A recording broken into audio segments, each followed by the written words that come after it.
Welcome to the mixing room. I'm Trent. I'm Daniel. And of course, we've got another exciting episode waiting for you guys today. But before we get quite to that, we wanted to, address the fact that we're doing this intro on Zoom. And that is because we had some really cool stuff come up. Specifically, Daniel had an opportunity to go see an awesome show last night. So I'm going to let him tell you a little bit more about that. Yeah, so I mean, look, it's no secret that we do our interviews and then we usually circle back a little while later and do an intro and outro that, relates to our conversation with the guest and has maybe something going on in the music industry in that moment, something that kind of ties into the show. And we were all set to do our intro and outro for this week's episode just yesterday, which yesterday was Wednesday as we're taping this. And then I got a message from the National Museum of African American Music. I had entered and then won a giveaway to see Buddy Guy at the Ryman. Buddy Guy, if you are out there and you are unaware, is I could argue the last living blues legend. He turned 90 this year. He's still on tour. He did a farewell tour a few years ago. Trent, I didn't actually know this. I was like, looking into the show, like looking up stuff yesterday. He did a farewell tour about 3 or 4 years ago. And then I guess he was just kind of like, wait, I'm not done. I want to keep going. And so he announced, a string of dates for this year. And before I get into the actual show itself, I just want to say like his itinerary is no joke. Like he's got like 4 or 5 shows a week. If you Wow. look up this tour, like he'll do like 2 nights on, 1 night off, 3 nights on, 1 night off, like and there's a couple little breaks in it, but like for somebody, I mean, for anybody that would be a lot, but for somebody who's 90 Yeah. to be headlining and doing that, truly night after night after night, not twice a week or once a week. Like some of the artists we talk about that are doing residencies and kind of legacy tours or whatever. Hmm. He's just still doing it to do Yeah. it. It's a pretty serious commitment for someone who already did their farewell tour. Right. Yeah, it's a Yeah. pretty serious commitment for somebody who he has nothing to prove, no new accolades to earn. Like he's got it all. He's done it all. But you could tell. Okay, so let me get into the show itself. Um, you could tell that he was enjoying it as much now as ever, maybe more than ever.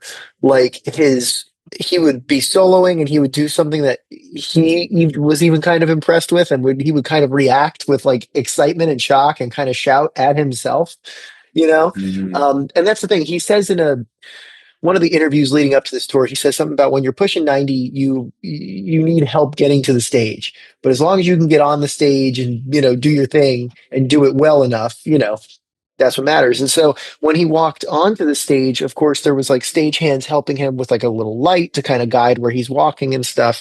And he looked a little frail or a little, in the gentlest of ways, he was moving like an old man, like a 90-year-old man might walk. But then they put a guitar on him and he could play, he could dance, he could sing. And when I thought it couldn't get any better, then he disappeared this behind the stage and came out into the audience and kept playing guitar going through the aisles of the Ryman before going back up on stage. Wow. Truly, one of the most exuberant expressions of life Yeah. from someone who is presumably near the end of it. I've seen younger performers be jaded or play a good show that's clearly just another day in the office for them. And Hmm. there was not a moment of his show that didn't feel like he was entirely in control in the moment, living where his feet are planted. Yeah. What's the biggest thing you can take away from seeing a legend in action like this? Vitality, like he wasn't doing this to prove anything. He wasn't doing this to earn anything. He knows that, quite honestly, his shows aren't going to get a whole lot of coverage. There'll be one or two local outlets that write about him every time he visits a town, and then he'll move on.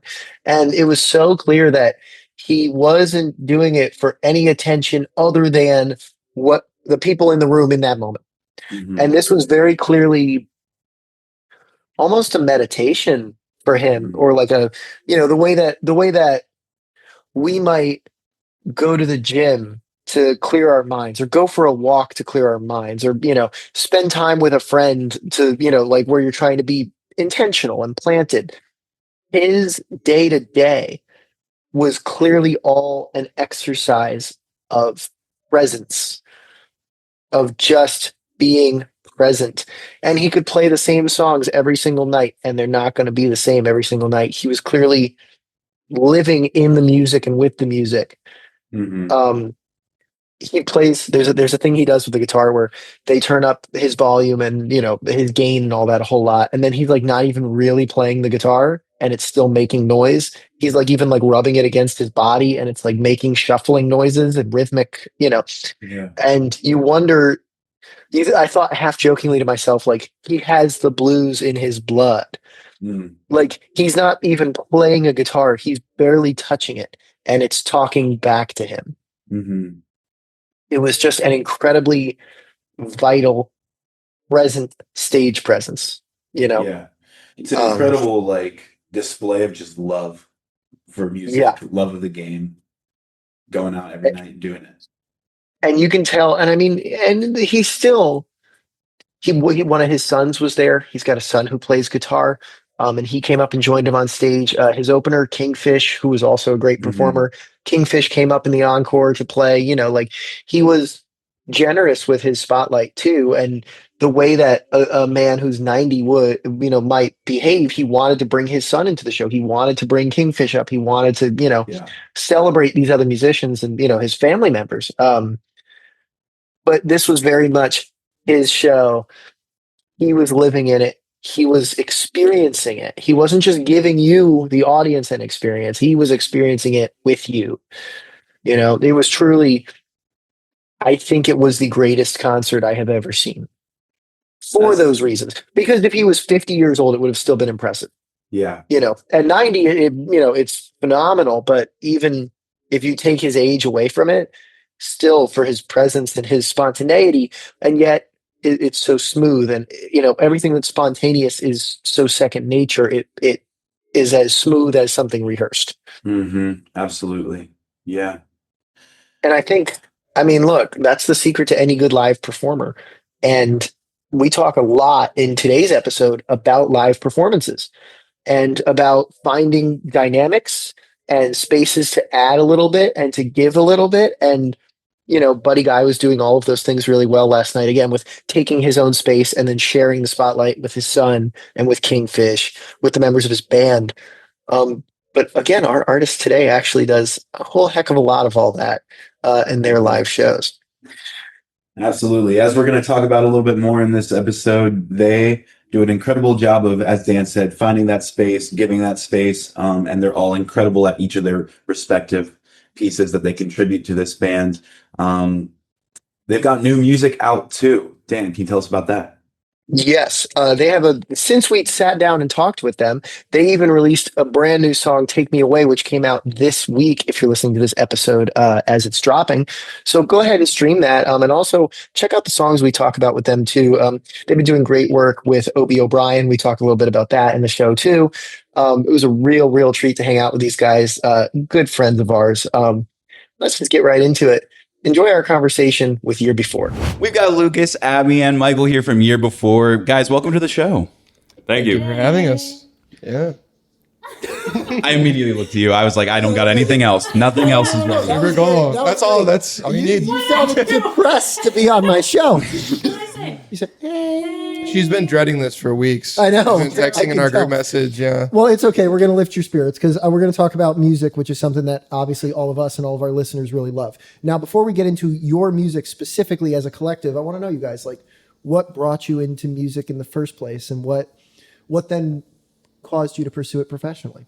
Don't look at me. All right. Well, and this is a tale as old as time. What got me, like, I would always be in the car with my dad, listening to music and stuff.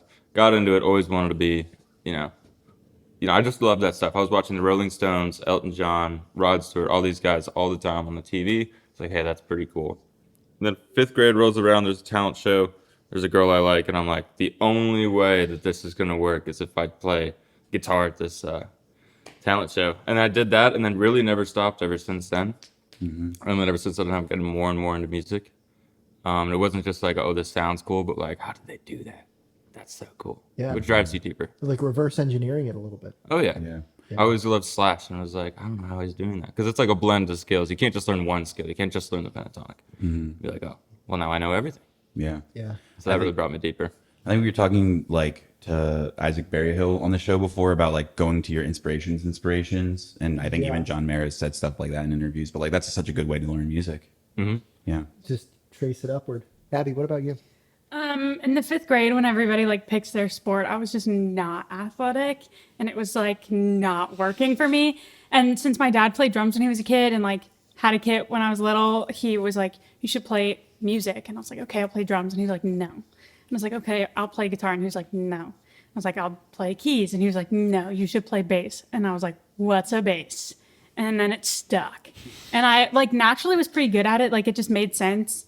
And then I just like really liked it. And then I just kept doing it. And I liked being on stage and I liked learning music. And then I realized a lot of the songs I liked when I was a kid, the parts that stuck with me, like that I would always sing along to, were always bass lines. So that was cool. Do you know why he said no to the other instruments? I think he just wanted somebody to play like rhythm section with him. I think he didn't really care. Like I think he would have been happy with anything that I played because he's, you know, very supportive. But I think as a drummer, he wanted a bass player to play with. He really wanted the blood connection in the rhythm section. Yeah, I think so. And I feel bad because like we have played together maybe thrice. But I'll do it again, Dad. I will. Well, tell him to come on the show and we'll make it happen. Oh my God, my dad would love Mr. it. Chuck, if you're watching. Yeah, that'd be Okay, so funny. both of your stories were 5th grade, Yeah. right? Yeah. The 5th grade talent show, and then just in 5th grade when everyone But picks a 5th sport. grade for her was like last year. Yeah. No. We have your 8th grade diploma backstage. We'll give it to you after. Oh, thank But, you. Yeah, I do missed graduation. Do you have a 5th I grade? never, no, I never You got never got mine. He never made it. He never made it. Did you have a 5th grade-ish story of I music? mean, that was around the time when like we were going into middle school, and like teachers would be like, okay, if you want to do band or like orchestra, you have to try all these instruments and stuff. And I tried a couple. I mean, I remember I tried trumpet, and they said my lips were too big, so I couldn't play trumpet. And my dad played saxophone, so I tried that too. But then I ended up starting on the drums, actually, which I really liked. My parents really liked because I was a really energetic kid. And I'd get in trouble all the time for like distracting my classmates. And like, I don't know, did y'all like have to get a planner sign when you got in trouble when you're talking? Yeah. That was what we I did. never got in like trouble. the teacher signs your planner, and you have to take it back to your parents, and then they have to sign it to be like to like show that they saw that you got in trouble. And my parents like saw that enough. They're like, okay, you should probably do something to, like get that energy out. But then we ended up moving, and I always like scribbled and would write a lot of stuff to myself in class because I just was bored or not wanting to pay attention. And my parents, we moved and sold my drum kit. So then they bought me a guitar as like an apology that Christmas. And when I started writing, I started like putting words to music, and that was kind of the start of that. Yeah. Nice. Yeah. Did the guitar feel like a fair trade to you at the time? No, I really liked playing drums. It was really fun. It was just fun hitting the lids as hard as I could, you know. Well, I mean, that's certainly your energy certainly translates into your live shows today. I mean, you're all over the place in the best of ways. But let's look a little bit at the earliest days of this group because you weren't in the picture yet. I was not. But you two were, right, fellas? Yeah. Yeah. Okay, Day one. so you're both here in Nashville. Do you meet each other right away? What's the origin story here? We met in passing, like, you know, Yeah. we're going to the same parties and stuff. I mean, you're in college, man. Like, you're going to be going out. We had a lot of mutual friends and stuff too. Yeah. But, It was a small school. yeah, we met playing guitars for an R&B artist. At the time, her name was Cash K, but now she's better known as Kylie. Yeah, check her out. She's dope. Yeah, she's really great. And we met like that, and it was kind of a, keeping each other cut thing. He came over one day after rehearsal, and it was just like drop off a cable, and it was just like, I was listening to music, and he's like, oh yeah, that's cool, but like, it's not as cool as this. I'm like, yeah, get real. That is like that is nothing on what this is. And we did that for like 2 hours, and all of a sudden we're like, all right, I got work to do, but tomorrow, you know what I mean? And after that, we're just playing together all the time. I remember moving here, and I had like some solo stuff that I had written, and I knew that like I didn't want to do this music thing by myself. I always wanted to like be in a band and have people to collaborate with, and to people that we could like support each other. And joining that band and playing with Mike, I just saw how good of a player he was, and I was like, this is a guy I'd want like on my team, you know. Yeah, we wrote a lot of different music in the beginning. Yeah, we found our own sound and style and where we wanted to go with it. I mean, it's any artist, like when you start out, and especially when you're working with someone new, like just trying to figure out where you meet in the middle and how you can complement each other. Like if you, which Abby won't do, go back to our first release song on Spotify, Southern California. Do you mean Southern California? Yeah. Yeah, I've never heard it in the like 3-ish years I've been in this band. I've never heard it, and I refuse. I don't know why. Because you're not on it. And Well, you no, are it's butthurt. certainly not that, because all of their other stuff that I'm not on, like I love. Like I was a fan of theirs, like when I had heard about them before I started jamming with them, and then I like for some reason Southern California I just will not listen to, because I think it started as a bit, and now I'm like this. I can never hear this song. But that's like that song, if you listen to it, is like a good example of what I brought to the table and what Lucas brought to the table and his writing strategies and stuff before with like different people that he was working with. Yeah. And it was like bringing me on was just like almost ornamental at the time. Like he was gonna be writing the songs, and I was there to like just give a more rock and roll approach to like the other side of the guitars, because he would play guitar and I would play guitar. And then, to just, rip a quick solo turned into like, well, why don't you rip like another one and stuff. And it's cool to see how like, you start somewhere there and you could see like the beginnings of something as it starts. Yeah. And then what it's grown into is pretty cool. Yeah. No, it is really cool what you both bring to the table. Abby, what do you bring to the table besides a booster seat for that couch? I need like a soundboard, like an air horn. Let it be clear, she didn't even bring the booster seat. No, we provided one. Wow. First of all, Just kidding, we do love Abby. really? Yeah, you're really cool. You've heard it here first. And so have I. That's a great question. What do I bring? I don't know. She's great. She has she keeps us young. That's a really nice way to put it, Mike. Thank Okay, you. wait. Okay. But like kidding aside for a second, like you guys get started as a group. You two are founding members. Abby, you joined how far into the journey roughly? I started jamming with them in September of 24. No, September of 23. Okay. And then I would say it was like, I officially joined kind of in January of 24. Like, I didn't know. fact check you. No. I'm not That, gonna fact check you. The Ricky heads- Cyrus was the 20s. It was December of With me? 22. No, Oh, the with first them. one that we Yeah, did, yeah. the first EP we put out. yeah. So I guess we'd been together for like Just about a and a year. half. Yeah. Yeah. There was a year before me. Hard Love in Southern California, they come out in 22. These are early examples of your collaborative skills. What then does it look like bringing another person into the fold who maybe has more creative input? Assuming that she does, because maybe Abby doesn't. No, it makes No, sense she better. definitely does. And like, I don't know, from my perspective, it was really exciting. I mean, Abby's a fantastic bassist and really has great time and like knowledge of music theory and understanding of like what can move the song forward in a way that's like not taking away from it, but giving every benefit possible to the song. So it was really exciting to have her, especially when we first started playing and like we were first trying to figure out like how she plays and like her personality and how funny she is. And it was a good time. It was really fun. Yeah. Yeah, I mean the dynamics are one of the things that we use her for the most. Is that she can definitely bolster a part in like 2 seconds. We can make a part super light or whatever, and then she can start slapping and make a part out of nothing, like an On My Own and stuff. It's super helpful, and even in the songs I've been writing now, it's her like helping us, because sometimes it's hard as a guitar player and stuff. You're like, dude, I just want to fucking dread. Like, I just want to make this big and hard and heavy the whole time. But it's nice to have somebody else there to like, all right, like, let's come down here, like, remember your dynamics. Like, we're making a build here. Like, you can bang the hell out of them on the last couple beats here, but like, start slow, bud. And that's nice to have somebody there keeping everybody in check, making sure that like the dynamics are done right. I don't know if that comes from your marching band. All right.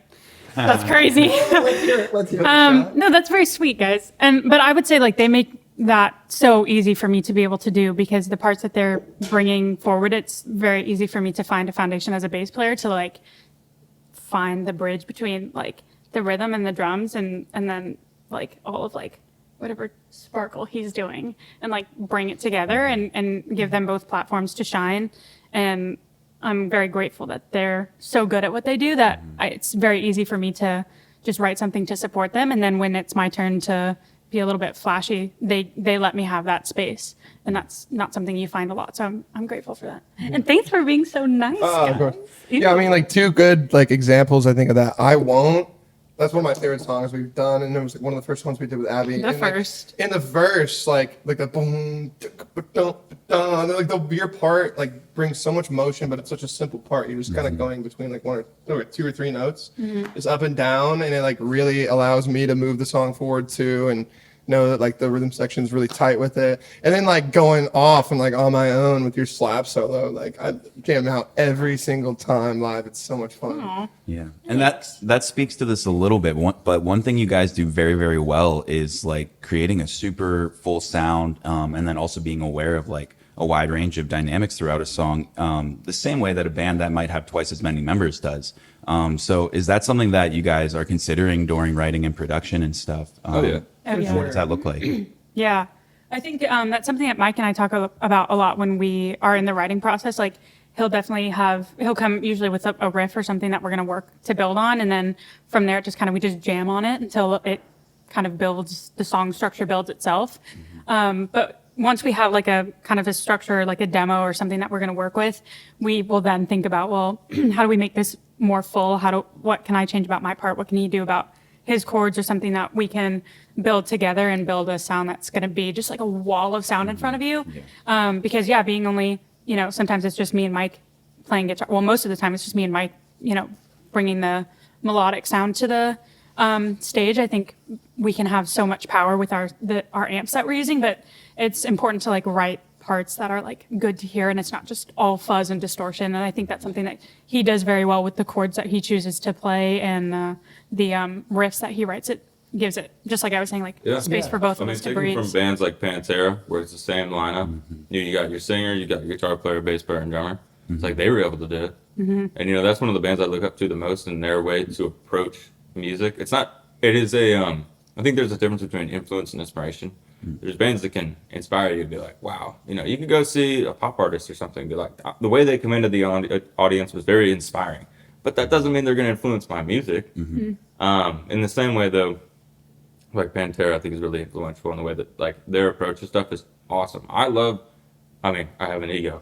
Like I'm a lead guitar player, man. You I love to. the opportunity. It's important that you do. Yeah, I love the opportunity to, when I approach a solo and stuff, I know Abby's got that low section covered, and then it gives me both a responsibility and an opportunity to, during a solo, take that time for myself and be like, I want to do something captivating and bring something that doesn't really fall, like there's not anything under me other than Abby and the drummer.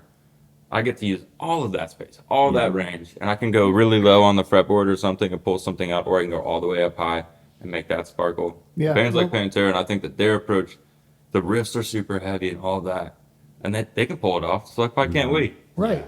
Well, I want to touch real quick on your cover of Folsom Prison Blues, because were you in the fold for that release? No, not me. Okay, well, because when you guys do it live now, there is all of your, in the best of ways, egos are on display, right? Like what you're referring to. Like you each kind of get a minute to really like strut your stuff and like really hot 3 shit. guitar solos. I have to eat that up. But again, you all balance it so well where you're each taking up space, but you're not getting in each other's way. I want to talk studio stuff in a second, but as a live unit in the rehearsal process, do you ever have to pull each other back or like take a little more? Like, how do you figure out when the right places are to jump in and when the right places are to come? I think we all have pretty good instincts on that. Very rarely are there like times where like, hey, you need to take like chill. I don't think we would ever say that to each other, to be honest. Yeah. Especially with Folsom. I mean, that's like usually the last song in the set. We've been playing that one pretty much longer than any other song. So we just don't even think about that one, honestly. It's just a good moment to let it loose and like send the crowd home with like a wow, I want to hear that again. Or like, let me go find that band. And it works because I do. Good. It definitely works. If anything, I think that sometimes we'll try and be like, we should do something here. Yeah. Instead of it being like, all right, man, like that was a little bit much. And the thing is that we get to play with each other a lot. Like sometimes it's like, okay, I broke a string and I use 2 guitars. One is tuned down to C sharp and the other one's in E flat. The one in C sharp, has a tremolo. So if I break the string on my Les Paul, which doesn't have a tremolo, it takes me a second to tune all those strings back up again. And I'd be like, Lucas, go do that thing. And then he can just flick it on and go be like not that he isn't all the time, but just go like kill it as a frontman. You know what I mean? Just be like, play with the audience. There's so many things that we have in our back pocket where it's more of like, dude, go do your thing, rather than anybody saying you're doing too much. It's really easy with everybody in their abilities to be like, you know what, go do something sick right now. I mean, Mick Jagger said like frontman's job is to be a cheerleader for the band, and like these guys make it so easy. I know I can rely on them, but yeah, in a moment like that, we can lift each other up and like just keep the show going. Yeah, I think especially on stage, our ears are so tuned into what we're doing, and we're so excited to be up there that we want it to be a full immersive experience for the people who are listening. That like, you know, while he's tuning or something, like I know to play certain chords to get everybody's ears, or not chords, but like specific notes, because, you know, bass, you can only play one note at a time. But there's like, you know, if we're gonna play something in drop D, I can tune a lot faster than he can. So I'll tune down and just give like a pad kind of, just so that everybody's ears get trained into that.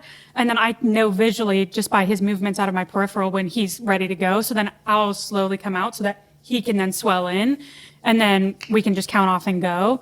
But I think those are things like we never really talked about it. We never really planned it. It was just, I heard a gap and I knew to fill it, and they trusted me to do that.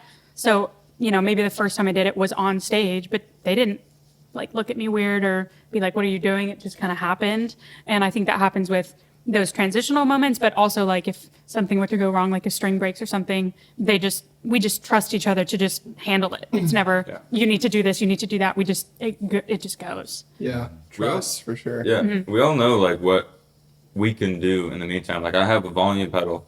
I'll throw on delay and like swell in like chords and stuff like she's saying.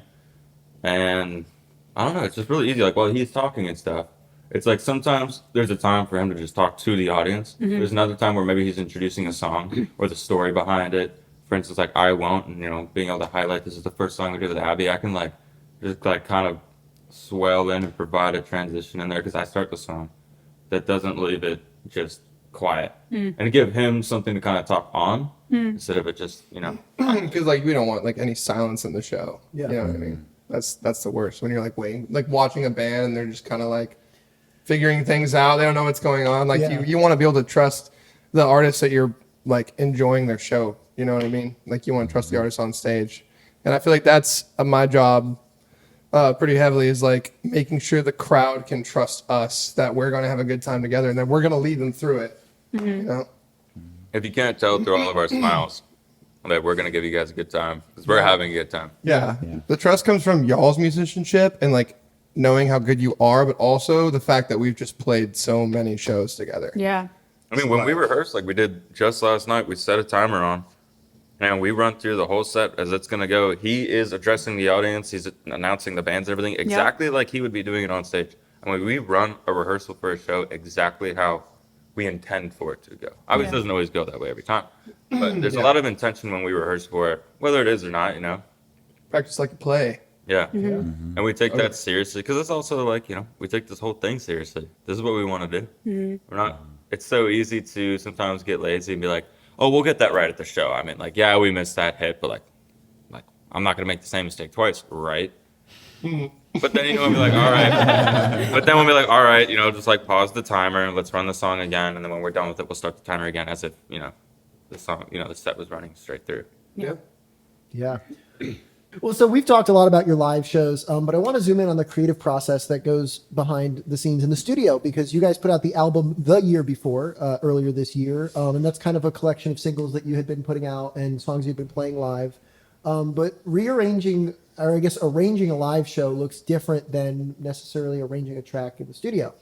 So what does the process look like as you're writing parts, revising parts? Like, who calls the shots? How do you know when to make a change? Because you guys are such a kind of democratic group. Like, it doesn't really seem like anybody's top dog. Mm-mm. I mean, we definitely have a process, though. I think, like about 99% of our songs, it's like usually Mike has a riff and comes in the studio with that. And then we kind of just build off that foundation, the energy that riff creates. Reckless Youth is one that I did come in with the lyrics first on. And but yeah, I mean, we're very democratic. We listen to each other and we try to highlight each other and make sure that we're benefiting the song with every decision we make. Yeah, it's pretty easy to do. Like we said, like I'll write a riff or a chorus or a riff and a chorus, but it'll be like I have no intention or ambition to write an entire song and bring it to the band. I just want to like, dude, this is sick, and like I hope you guys are gonna like it. And I'll try and I said this before, but like I'll like play it like at a sound check or something and just be like, play the riff and just be like, see if anybody noticed. Or if you ever rehearsal and just be like, play it and just be like, You're soft launching ideas. Yeah. and then we'll come in to a day where like, yeah, that's right. Like I'm, hey guys, let's get together. I want to show you guys some stuff. Like, oh yeah, no, I have heard you've been playing that. I'm like, sick. So at least it caught their ear before. Yeah, and that's a super natural way of doing it. I think, like, if one person was tasked to being like, okay, you write every song and bring it to us, and we'll just fill in the rest of it, like that can be a lot of pressure, and like that can like really silence the artistic process. So I think it's good. Like, yeah, it's really natural when Mike is like just playing a riff in the corner, and I'm like, yo, what's that? Like that sounds really cool, and then we all get excited about it. You know what I mean? Yeah. And the feeding off their excitement is what makes the rest of the process so much easier. And like when we want to go into a part, kind of the way that I've approached it the whole time is just like, does this go up or down? I'm not talking, does it go, should we go to like some theory mindset? It's just like, this should go down, or this should be a vacuum, or this should be an explosion here. It's all about the dynamic and the feel. It's really not like I think, a G would complement, that chord structure coming out of that. I really think turning that corner here. Yeah. It's like, no, it's just like, should we go really fast here? Should we go slow? Should we make this explosive? Should we make this quiet? Yeah. That's what makes it so much fun, is because we're not busting each other's balls trying to play the game like who knows more. It's just like, let's just. Well, that's You know why what I that's mean? why I think y'all's shows are so fucking enjoyable, is because it's not rocket science, right? Like it's emotion, it's feeling. It's a good lyric, it's a great song. It's you're not writing or performing from that headspace, right? Of like, what could I do? It's like, no. We're just gonna play some really good rock and roll. We're gonna light it on fire. We're gonna burn it down. We're gonna leave nothing left, and then we're on to the next. Yeah. Totally. I think that totally reflects in your catalog. It reflects in your covers. Like we were talking about earlier with your live stuff. I mean, you guys just kill it every time. You did say that, is there somebody that calls the shots? And there is. His name is Obie O'Brien. Yes. Let's talk about it. But yeah, Obie. ever since working with Obie, it's been such a relief and a comfort in the writing process, where sometimes we'll be unsure about a part, and I'll be like, all right, we could go left or we could go right here. The rest of the song is going to remain the same, but we could either do two of these or one of these. And it's not an argument, like, are we, I want to do this or that. It's just like, I actually don't know. Because I trust all of them as musicians. But it's like, well, you know what? We know Obie will be he's just going to listen to it and be like, you do it one time. He's just, Like, what are you thinking? Like, He's been a part of so many great records, and we really trust his experience and his ear wholeheartedly. Yeah. And he'll tell us if something's shit. oh yeah. Yeah. For And, sure. and it's such, Quickly. and it's not it doesn't put you down. Yeah. It's like there's in one of our songs, "Where There's Smoke, There's Fire." I was chording through a lot of this stuff, and he's like, "What are you doing? Like, you're not a chord player. What other songs are you playing chords on? Play a fucking riff." And I was like, okay. And then like literally the next thing I played was what was on the record, and just kind of that like, either you show up and you do it or you don't. 'Cause, that's kind of his approach to everything in life. Is just, don't do it the wrong way. Do it the Sometimes right way it every can be time. very helpful to have a voice like that in the room. For Oh, anything. yeah. I mean, 100%. we don't really have that with this, so we never know when we're missing the mark. There's nobody to stand there and say like, "What the fuck are you doing?" Like, and kind of keep us in check. Other than Abby during setup today. Yes. Yeah, it's like he's kind of like a mentor role. Like, Yeah. we look up to him for sure, and he respects us enough to like tell us an honest opinion, and that's all we really need. All right, give me was it that story maybe? What was the most impactful decision that he helped you guys with on a record? I'm leaning towards sleep paralysis and all the instruments being included. Yeah, that was a good example. Yeah. Because we came in, obviously, like, we're a four-piece, we have our roles. And he was kind of the person who was like, hey, you can record things that, like, you necessarily, like, won't play live. Like, let's get a grand piano in here. Like, let's get some acoustic guitars and just like widen the, the dynamics in the field of what you're hearing. And that really elevated our record up, like more than we would have ever thought on our own. And that comes from his experience and being able to push us even further than we thought we could push ourselves.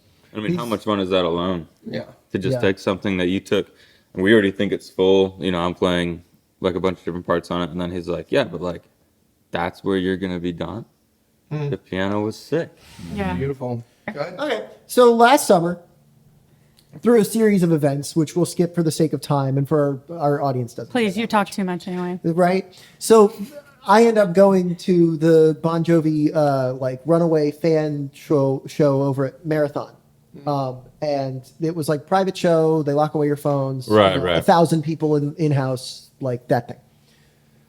After the show, there's people walking around the venue, obviously. People from Bon Jovi management, etc. Obie's there. I'm not going to talk about Bon Jovi. He knows I just saw Bon Jovi. So I walk up to him and I'm like, Obie! I'm acting like I know, like we go way back. And I start dogging on her. I'm like, I'm good friends with Abby Chuck from year before. Like, I go, I hope she's behaving or something like that. Like, I'm just trying to get him to talk shit. Yeah. And instead, he's like, oh, no, she's a sweet kid. She's such a good kid. Blah, blah, blah. He couldn't say enough nice things about her. It absolutely annoyed the hell out of me. I was waiting for him to say something, and I was going to take it back with me, and I was going to be like, guess what he said?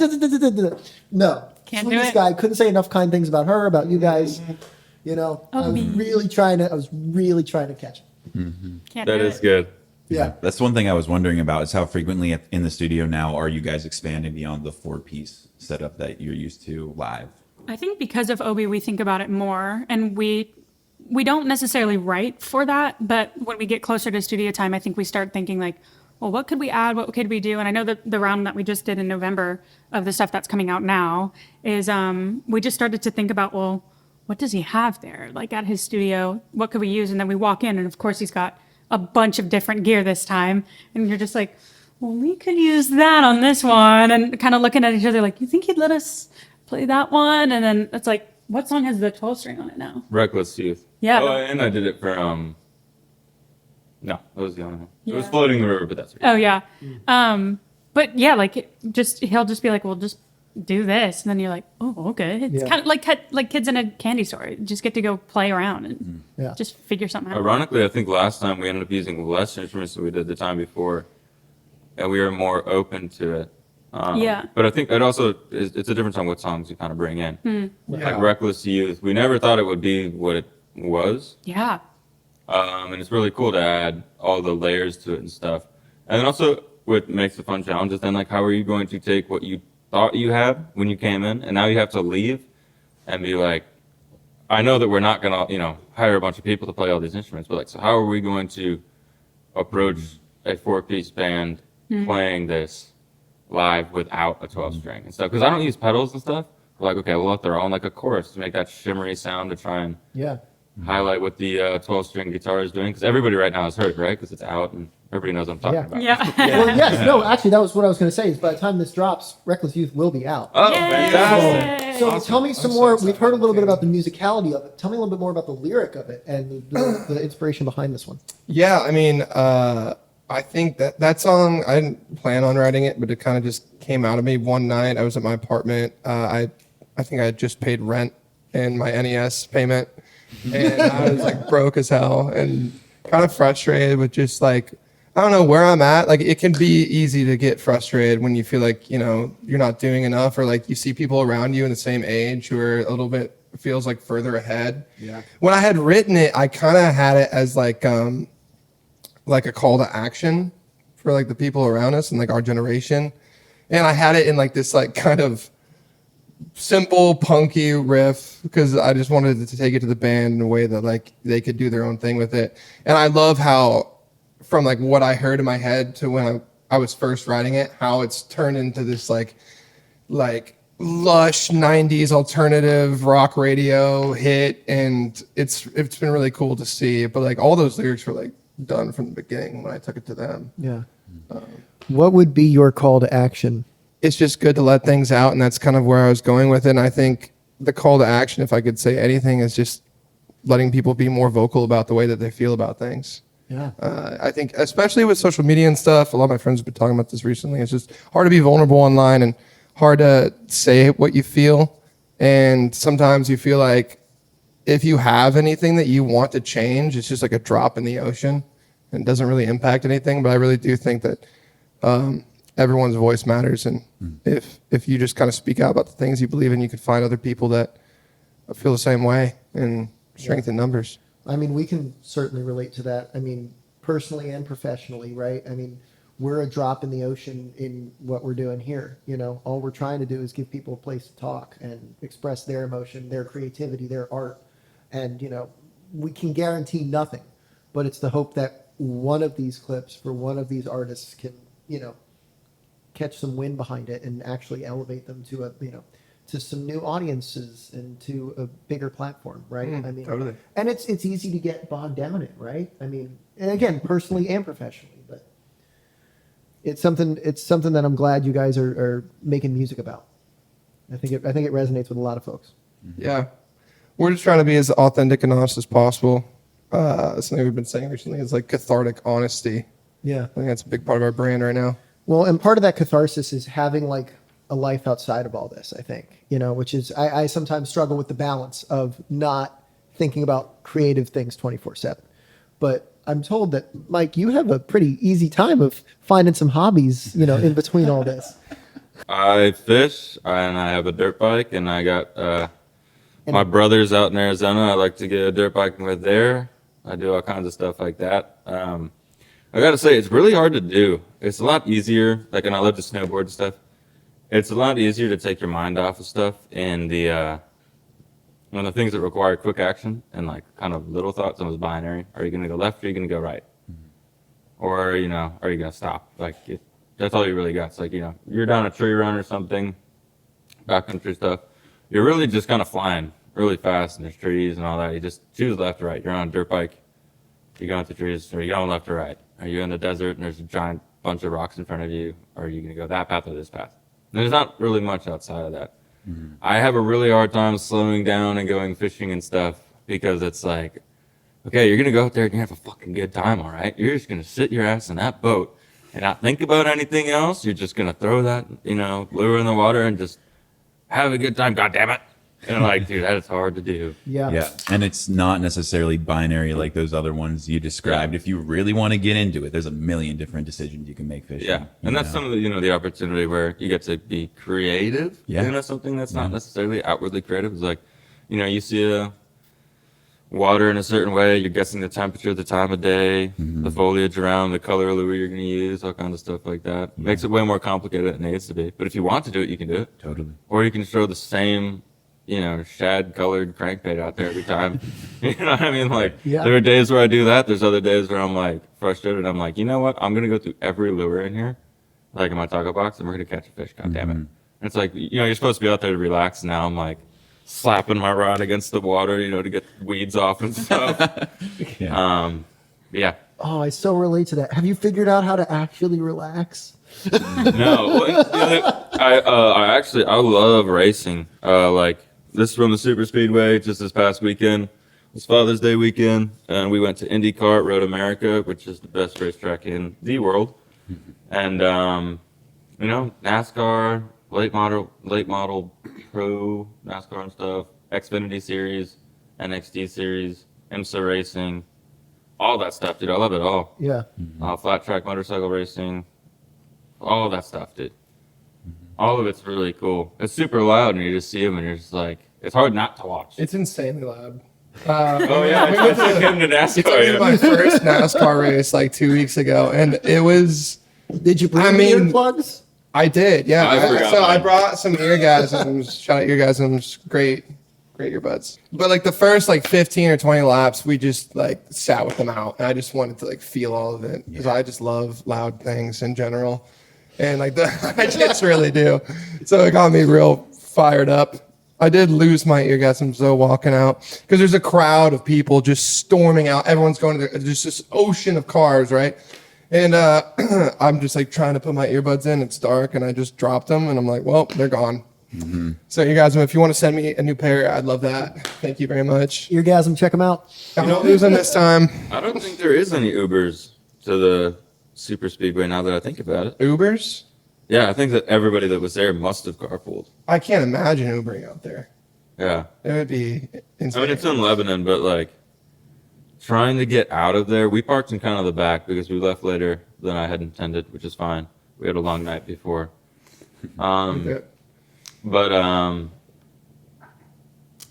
even trying to get out from the back, I think it took us 45 minutes to just get from the grass to gravel before we got onto the actual pavement. Probably took us an hour just to get from grass to pavement. It was crowded. And I mean, Good people, though. Everyone there was so much fun. Oh yeah, rowdy bunch.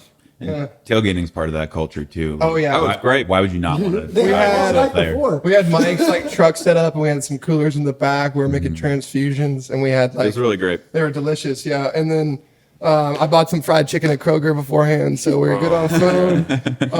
And we had like a flag of Chicken Joe on the front of the truck on the windshield. That's what. He's like a mascot of Yeah, he's a He's like Trent's spirit animal. Chicken Joe. Really now. True. Yeah. Dude, Wicked. I just surf's showed. up. I just showed Reed, my roommate. He hadn't watched Surf's Up in a long time. Couldn't remember any details of it. So we watched the whole movie, but only scenes that had Chicken Joe. So it only took us like 8 minutes to That watch is the He's whole only thing. that much of the film. Yeah, he only has, like, I guess 8 he's minutes with of screen those, time. like natives for a while. Yeah, right. There's a lot of implied like story for him, but Yeah, I love it. yeah, They should absolutely. make like a whole Chicken Joe like movie off of Surf's Up. That's an original idea. You know how they did like, you know how they did like Lion King like 1.5 Yeah, or whatever, where it's yeah. just Timon and Pumbaa. Like if we Yeah. did that with Do a just spin-off Chicken with Joe. just Chicken Joe. Oh yeah, I would totally go see that. There is a Surf's Up too, and it sucks. We need a unfortunately. 1.5 thing. It's just Yeah. Yeah. Chicken We did a Joe. very okay 1.5 movie. Yeah, All right. Yeah, I'll take it. yeah, Bring it. Yeah, back. that is the best movie of all time. yeah, absolutely. Yeah, I would.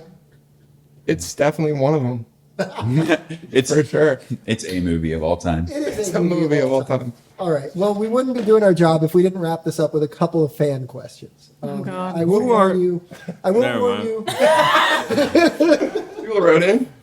Dude, nice. I will warn you. These are very Abby Pretty Chuck unserious. Oh, heavy God. and pretty unserious. That makes more sense. Cool. I mean, you need to think about our demographic here and who we're, They're all Abby Chuck fans. they're actually all Abby on burner accounts. Who is it? That's true. I submitted my own questions. Yeah. So the first one comes from Caitlin in Nashville. And the question reads, why is Abby Chuck so sexy? That is sex-C. Oh God. Do you have an answer to that question? No, I plead the fifth. Plead the fifth. Do you want to respond to Caitlin in Nashville? Caitlin, I love you. You're my hero and my inspiration. Earlier she was saying something about playing bass and she was like, not chords, root notes. And I was like, what bass player is like what? Oh, Caitlin. Caitlin. Caitlin's goat. Caitlin is a phenomenal player and she's so sweet. She's the coolest person. So She's so humble, but like she knows what she's doing. She knows what she's doing. She's a phenomenal player. I remember seeing her around at Belmont and I would be like, oh, she's really good. So- like I was intimidated. And then she's like the sweetest person ever. Yeah, she definitely So- watches Surf's Up. She's probably watched it with us. But no, for real, Caitlin, I love you and you're the sweetest person ever. And I miss you. Yeah. Well, so unfortunately we have to wrap up our time with you guys. But before we get going here, can you tell us where we can find you on social media so that the folks listening can keep up with all of your live shows and future releases and all that? Absolutely. You can find us at YEARB4. That's the word year, letter B, number 4. Anywhere. Instagram, we're on TikTok, we're on Spotify, Apple Music, Our website is the same, year4.com. year4.com. Keep it easy. It's a sick website. I'm sure Super it is. tight. Yeah. We will put the links for all of that in the description of this episode so that you can follow Year Before on all platforms and keep up with their releases and their live shows. And guys, hey, thanks for being here. We really appreciate Thanks it. for having us. Thank you for I just having want us. to say thank you to my mom. That's wholesome. You are the first guest to ever say that. And now our moms are going to hear about it because we didn't thank our moms. That was a good move. Well, thanks, Mom. Thanks to Mike's mom, and thanks for Thanks, being here Mike's Year Thanks, Before. guys. Alrighty, guys, we hope you have enjoyed our conversation with Year Before today. As always, you know what to do. Go check out their socials in the description and the show notes for this episode. Please go check them out. You can find us at Mixing Room Podcast on Instagram, on TikTok, and on Facebook now. Please go show us some love there as well. It makes a huge difference. If you enjoyed today's show, go ahead and subscribe on YouTube and Spotify. And make sure you get notified when we put those new shows out. You can check out all of season 3 that we've released so far. We've got a couple episodes ahead, so stay tuned for those. More about that in just a second. But again, go to Spotify, go to YouTube, subscribe to our channels there, and look for all of our other episodes there as well.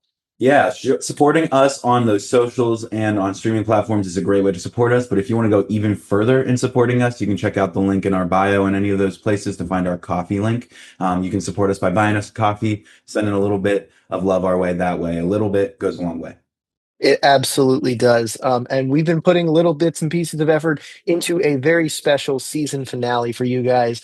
We've never done a show like this before. You can keep an eye on our social media for some teasers for that as we prepare for that.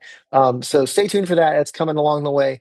We've also got an interview with Kids Table coming out in just a couple weeks. They're a phenomenal band from DC. We're going to be talking to them. And then we've got that season finale in store too. So if you enjoyed today's episode, be sure to tune into those. Until next time, I'm Daniel. I'm Trent. We'll see you then.